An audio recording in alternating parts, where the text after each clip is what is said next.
Australian outback. In this corner, one of the most resilient survivors in the world, the red kangaroo. With skills shaped by millions of years of evolution, this time it's brought a knockout punch, a devastating drought. As thousands succumb to dehydration and starvation, one remarkable kangaroo may be on the ropes. Can he make it through hell on earth? Or is this one fight even the red kangaroo can't win?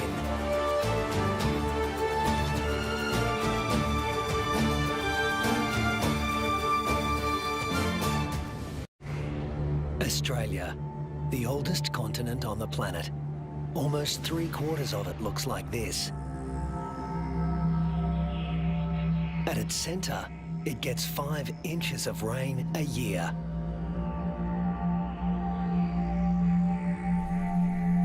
The mercury can hit 110 degrees Fahrenheit. But the hardest part for those who live here is the climate's unpredictable personality. This is a place where there are no true seasons, only moods. To make it here, you need to be able to roll with the punches and shift gears in a hurry. The acknowledged master of that art in the Australian outback is the red kangaroo, the largest marsupial in the world.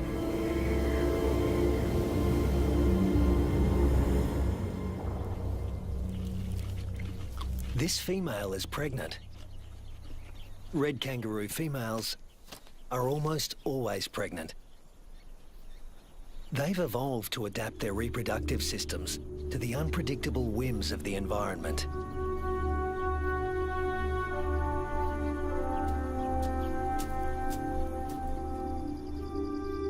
At any given moment, a female can have 3 offspring to care for, each at a different stage of development.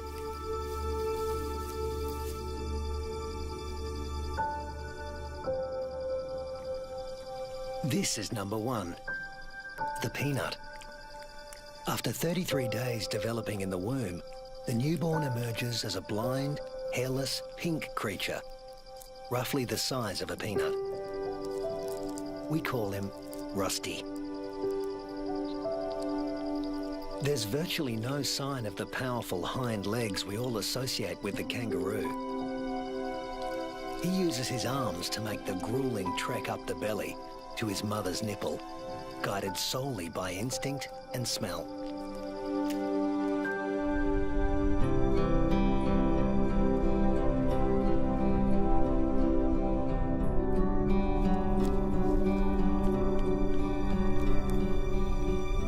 Almost immediately, the female goes into heat again, releasing hormones that stimulate ovulation. Once fertilized, the mother's endocrine system puts the development of this new embryo on hold. That's number 2. Its progress won't be kick-started again until the peanut reduces his suckling. Number 3 is the joey, who's spending some time suckling from outside the pouch and some out on his own in the big wide world.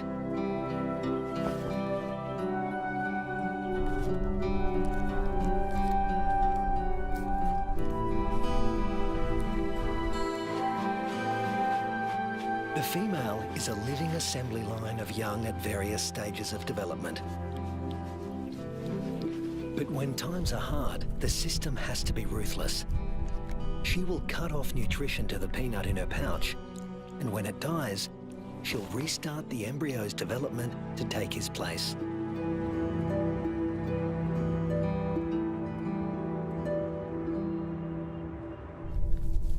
Rusty's developing nicely. He's beginning to resemble something like a baby kangaroo.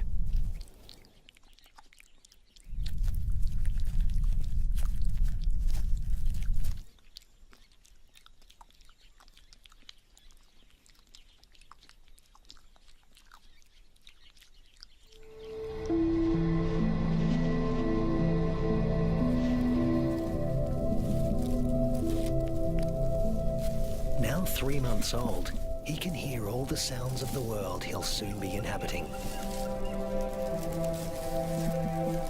It's all so unfamiliar. It's not surprising he'd prefer to stay in the pouch for just a while longer.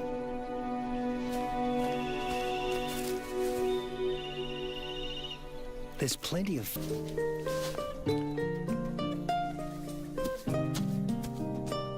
But Rusty's not the only one in the neighbourhood with a serious set of legs. An emu, the biggest native bird in Australia, announces his arrival.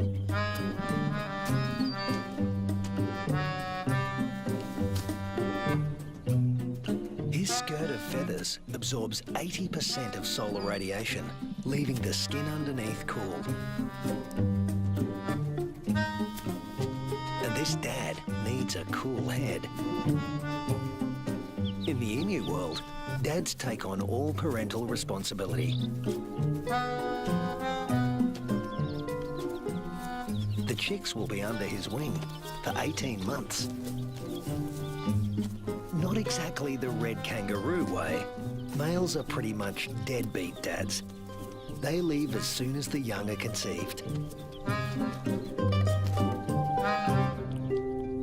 Rusty also still relies on his mother for food and protection, so he tends to stay close.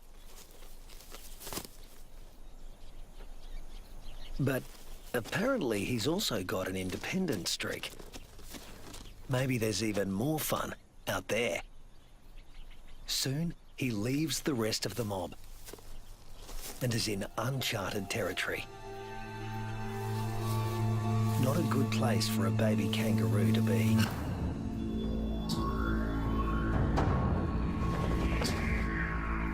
A wedge-tailed eagle, the largest bird of prey in Australia. And it likes to take young kangaroos. Mum realises she doesn't know where Rusty is. But the eagle does.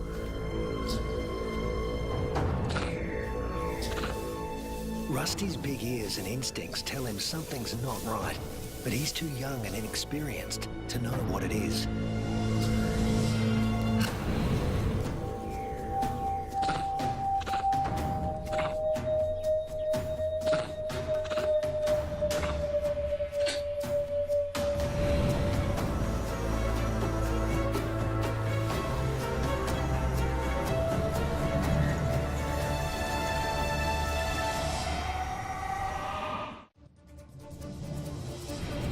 No sooner has Rusty left his mother's side than he's in trouble. With the bone-crushing power of her talons, the eagle could seize Rusty and drag him to his death. But suddenly, there's a flurry of panicked activity nearby. A rabbit is running for its life.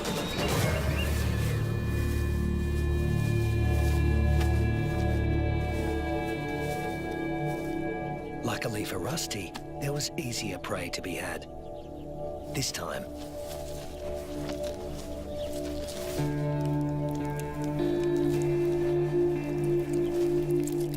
red kangaroos and wedge-tailed eagles share the same territory. And when the eagle has a chick to feed, the hunting never stops. More than 10% of the eagle's diet is kangaroo.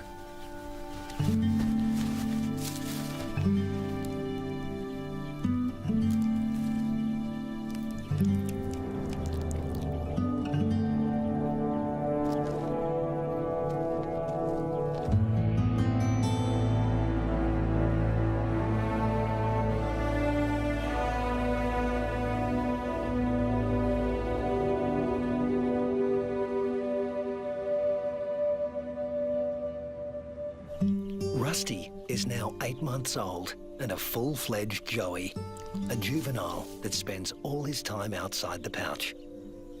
In a few months, he won't have Mum's milk to rely on anymore.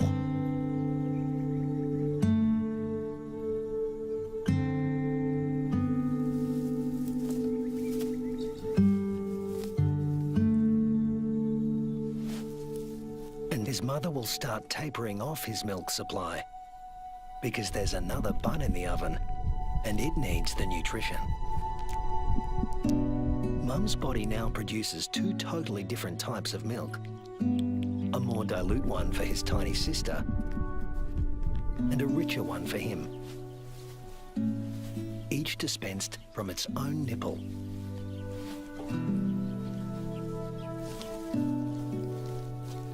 But males like Rusty are about 10% larger at weaning than the average female and are heavy drinkers.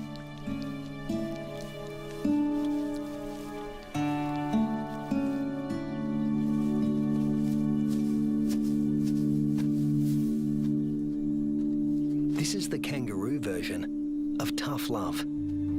Rusty's mother cuts him off completely. Her milk is needed elsewhere. And Rusty is off to explore his wider world.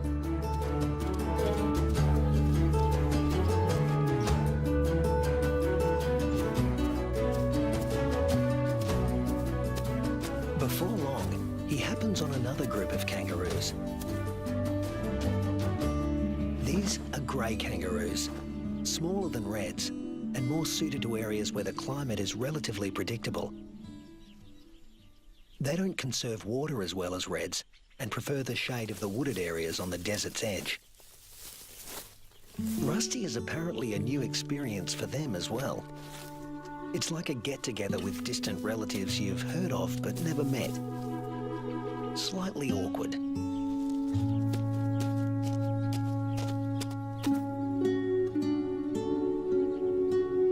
And here comes another branch of the family, wallaroos. Marsupials somewhere between red kangaroos and wallabies in size, who frequent the rocky outcrops looking for shade and water. If you live in a desert, water is a treasure, and its presence is never guaranteed. With no true seasons in this part of Australia, the only certainty is unpredictability. A waterhole is a gift from the heavens for many creatures. Emus, reds and wallaroos all gather to drink. But the relentless sun is turning the mud around the waterhole into clay, laying traps for the unwary. Rusty is not driven by the same intense thirst as his grey cousins. Reds have a kind of super kidney, which concentrates their urine, so they hold on to more water. While the greys have to drink more regularly. Their thirst sometimes drives them to unwise decisions.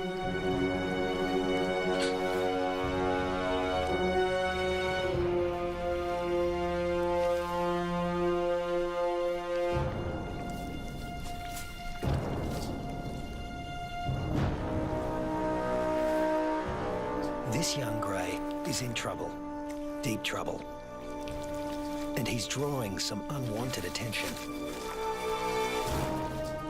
A dingo. Dingoes will gladly take a young kangaroo under any circumstances. A joey stuck in the mud and unable to flee, that's just too good to resist. The other kangaroos can't help him. His fate is sealed. Even at the tender age of 18 months, Rusty has the good sense to get out of Dodge in a hurry. Now he's on the road again, in search of a good meal. He's still an adolescent, and burning through energy at a faster rate than an adult.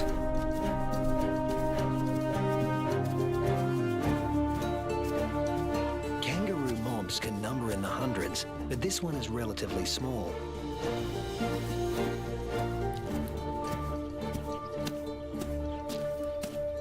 And Rusty's appearance on the scene has caught another male's attention.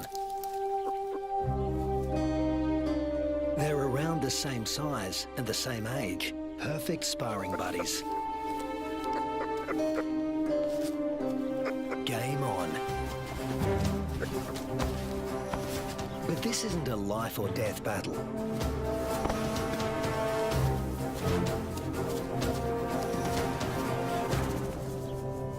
What they learn here will be crucial in later life, when the stakes are higher.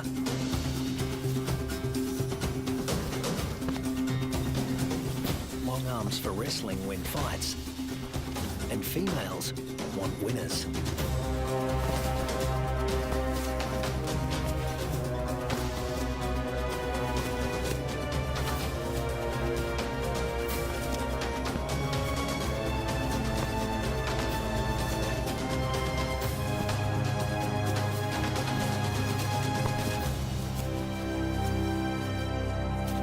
Rusty doesn't come out on top this time, but the boxing experience is invaluable. At this age, the learning curve for a kangaroo is steep and full of surprises. A sudden rustle in the dry grass spooks the gang he's hanging out with.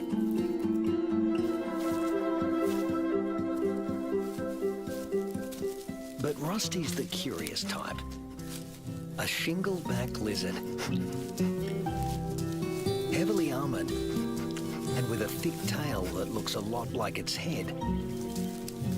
Thus its other name, the two-headed skink.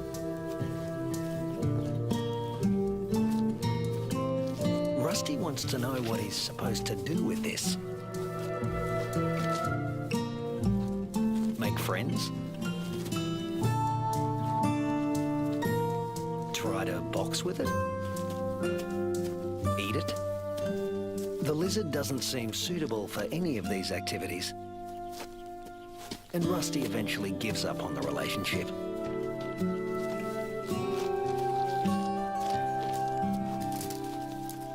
This part of the Central Australian outback has been hot and dry for weeks. The plants have been picked clean. When food sources dry up like this, red kangaroos are superbly adapted to survive. Still, even they can't live without water. But something is happening 100 miles away.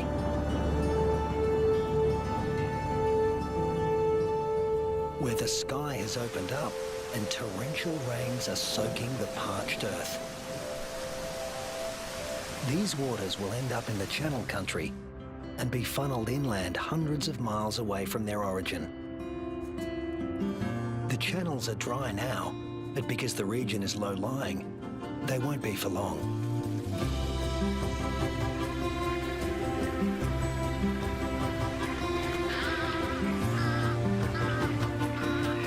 And what was once an arid wasteland begins to revive.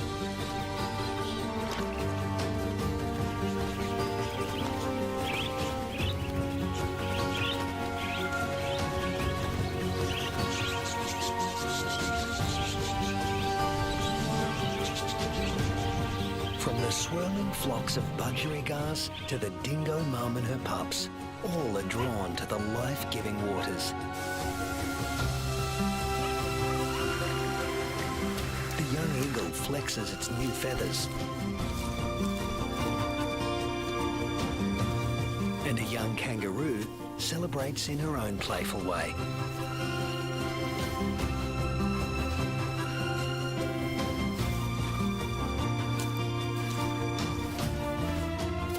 Emus are water guzzlers, and adults can drink up to 4 gallons a day. Like all emus, the chicks revel in a cooling bath.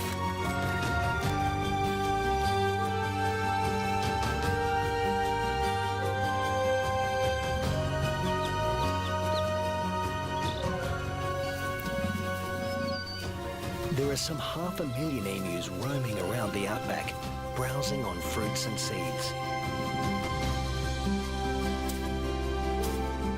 And what's good for the emus is also good for the rest of the ecosystem. As they move through the bush, they scatter the seeds of the flowers and fruit they've eaten along the way, which will sprout and become new plants.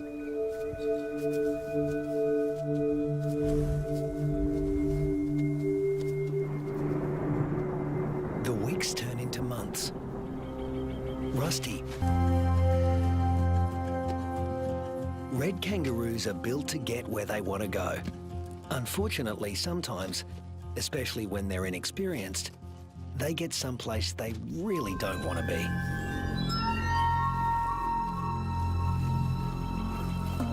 The inland taipan is the most toxic snake on Earth. There's enough venom in one bite to kill 100 full-grown men.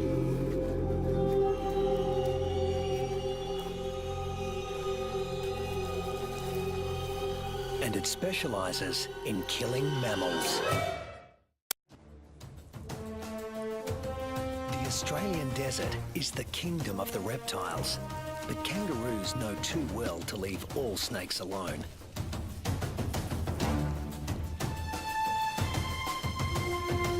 Brown snakes kill more humans than any other snakes in Australia.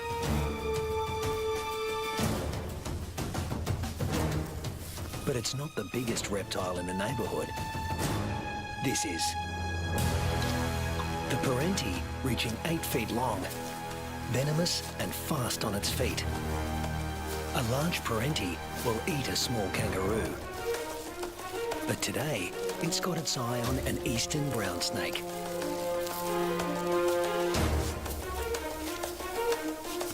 The forked tongue of the parenti follows the brown snake's chemical scent trail and leads him to an abandoned burrow. A burrow with only one entrance. With a parenti in the picture, a sanctuary can easily become a death trap.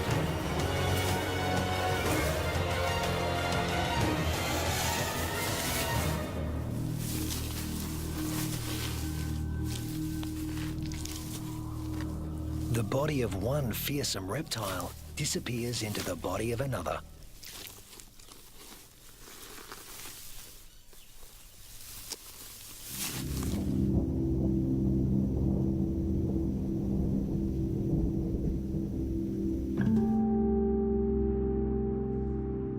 The months roll on, and Rusty has grown in both size and experience.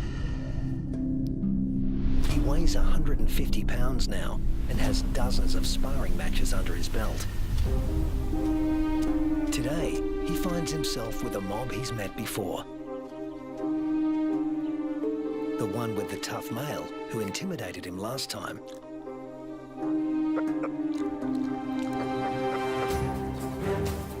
But that was 5 years ago, and Rusty's not running away this time.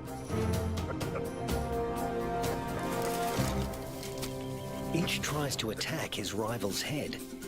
Each instinctively keeps his own head back out of range.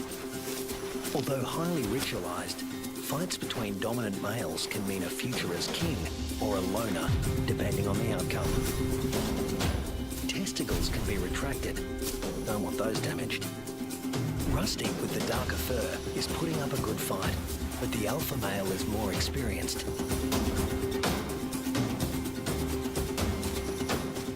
Females don't care who wins, just so long as he's got good genes.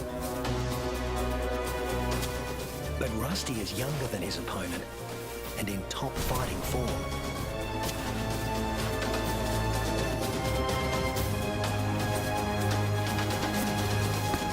Finally, the king goes down. Now the mob is paying attention.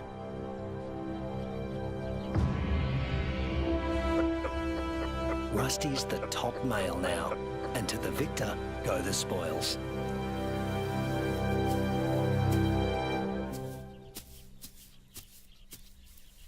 His first choice is this female, though he needs to give her urine the sniff test to make sure she's ovulating.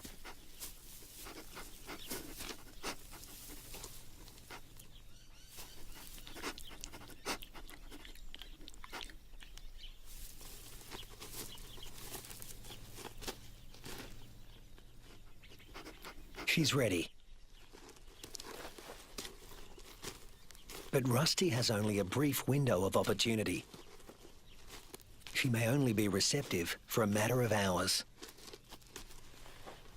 Better get to it. Mating doesn't take long, or wouldn't if there were only one female to consider. But Rusty's got miles to go before he sleeps.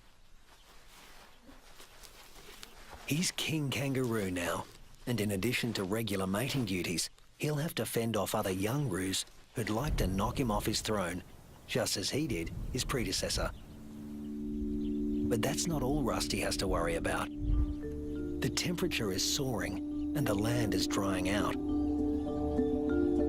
Evaporation is sucking the life out of everything, flora and fauna alike. You can never tell when the weather will change, only that it will. And that's the origin of some of the red kangaroo's most amazing adaptations. They're masters of heat regulation.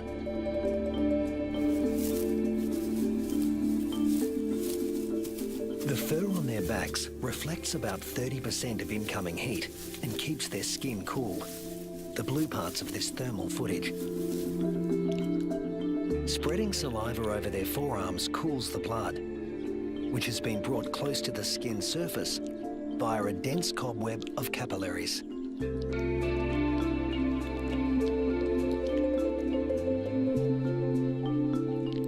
With temperatures simmering above 100 degrees for over a week, a third of the males have already become infertile. If these temperatures were to continue for 3 more months, the number would more than double. Reds defend their sperm by licking their scrotums to keep them cool. And in contrast to their battle strategy of retracting the scrotum, males let their testicles hang way down below their overheated trunks, keeping them about 7 degrees cooler than at their cores. The sand, even a few inches down, is cooler than at the surface. Red kangaroos dig until they reach cooler soil. And then...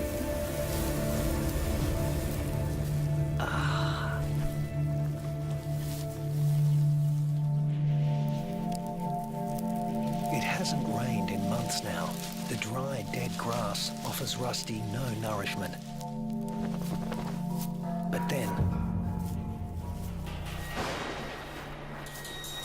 Unfortunately, these are dry electrical storms. No rain will come from them. But something else will.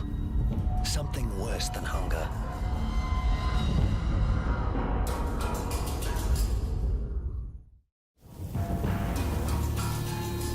Lightning has ignited the dry grass of the outback. The kangaroos can easily outrun a grass fire. Almost 10% of arid Australia can burn like this in a single year. In a matter of hours, the fire consumes what little forage there is. Rusty has to move on. But there's really nowhere to go. Not this time. Parts of desert Australia are in the grip of a once-in-a-century drought, while heat waves smash temperature records.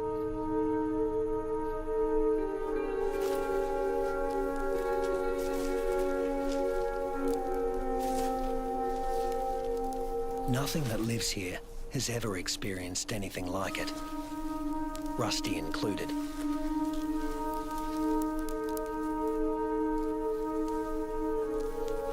Some are suffering from severe malnutrition and dehydration.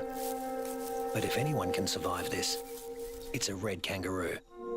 Human bodies are about 60% water. Rusty's is over 70%. Even in a heat wave like this, he can survive levels of dehydration that would kill most humans.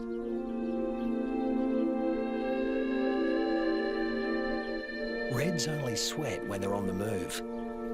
At rest, they pant, which uses less water than sweating. Raising their breathing rate to over 200 breaths a minute reduces their deep body temperature and cools their brains. And of course, they cover their limbs in cooling saliva. But there's a price to pay. Licking uses up precious water. If the drought continues much longer, this form of cooling will be too costly. The kangaroos stay under whatever shade they can find. When times get this tough, females switch off their milk supply. Maternal instinct is strong, self-preservation is stronger. Unweaned offspring outside the pouch are the first to die, and the young in the pouches are next. As it dies, the female reactivates her waiting embryo, but if the drought persists, it too will die, and she will stop reproducing altogether. Even Rusty, one of the strongest, is in trouble. In these conditions, the males are the first to succumb, especially the largest, who, like Rusty, need more food.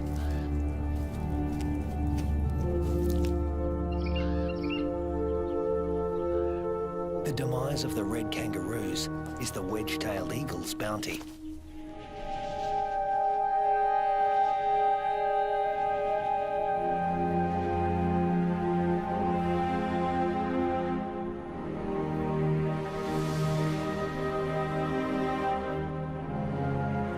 And it's not just the kangaroos that are suffering. The drought is taking its toll everywhere. Predators turn on each other to protect a tiny piece of rancid meat.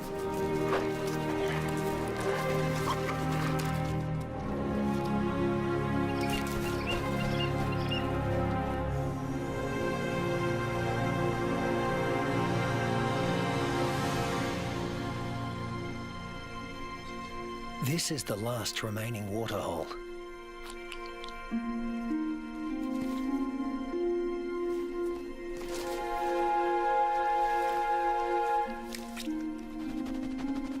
It's stagnant and salty. Ordinarily, the animals would never drink this water.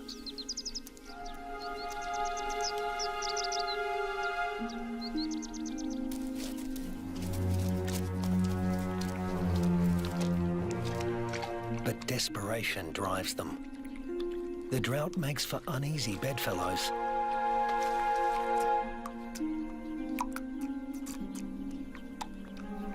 This is a sign of things to come. Heat waves in Australia are becoming hotter and more frequent.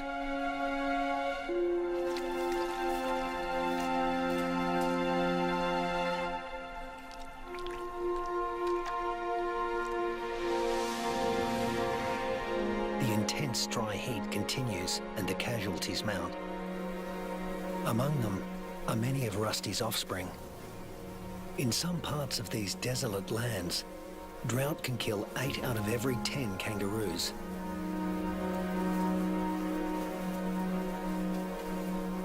But Australia's desert inhabitants are a resilient bunch. After all, these may have been the hottest temperatures for the last 100 years. But these species have successfully weathered the climate for tens of thousands of years.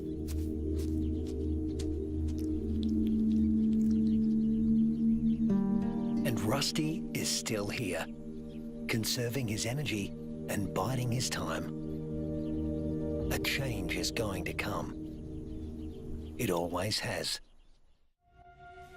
After 12 months of merciless drought, the landscape is dotted with the remains of those that couldn't hang on any longer.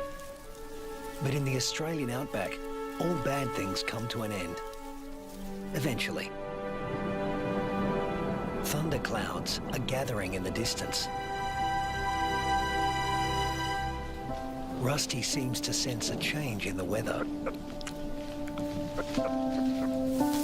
Somewhere there is rain, and where there is water, there will also soon be food. He just has to get there.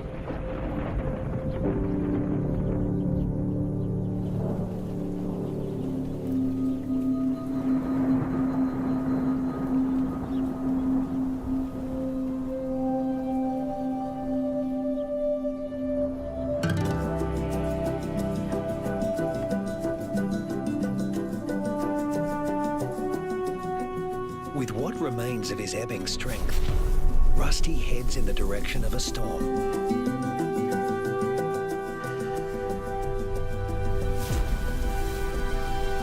As do the other red kangaroos that have made it this far.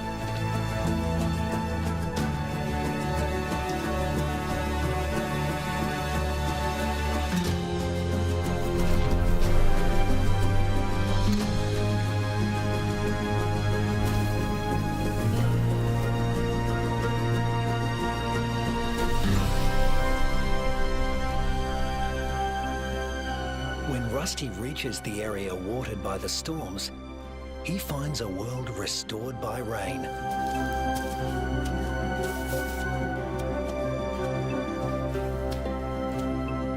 Plenty to eat, plenty to drink. You can almost see the relief and joy in their hopping.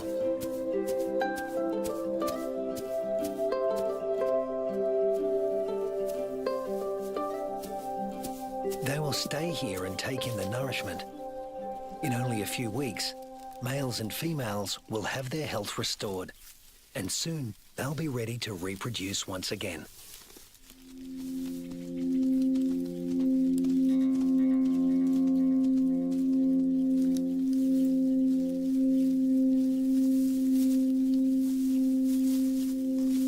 But before that can happen, they have to make it through this.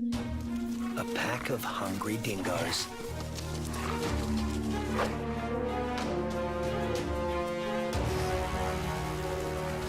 Hunting in a pack more than doubles a dingo's success rate. Normally, they'd go for the weakest kangaroos in the group. But a pack of this size can take down something bigger. Something like Rusty.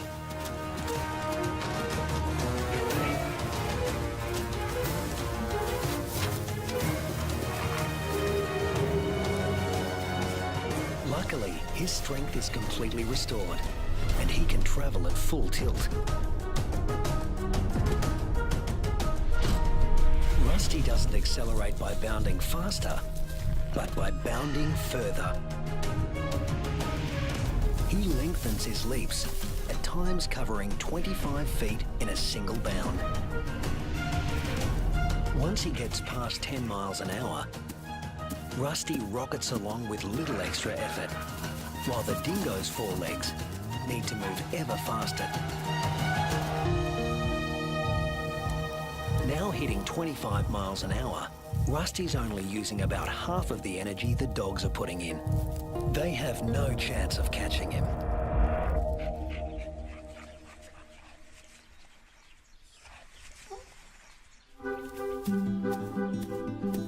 Now Rusty can turn his attention to replacing the offspring lost to the drought.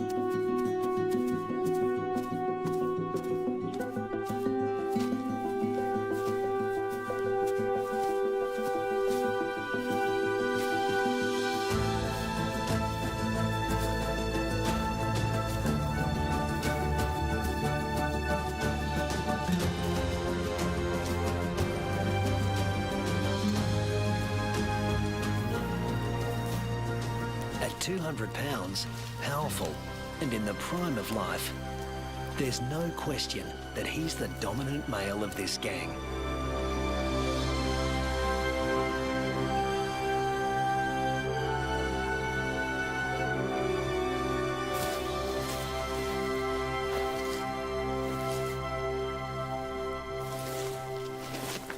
The young he fathers will need an advantage to survive a world as harsh and unpredictable as this one.